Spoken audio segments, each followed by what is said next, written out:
How to fix MoneyGram app not working. So let's just get started. So first things first, you might want to check on your app store if there is an update on your MoneyGram's app.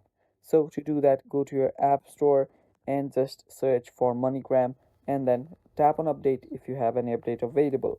If that's not the issue, what you can do is you can simply go to your settings and clear your cache.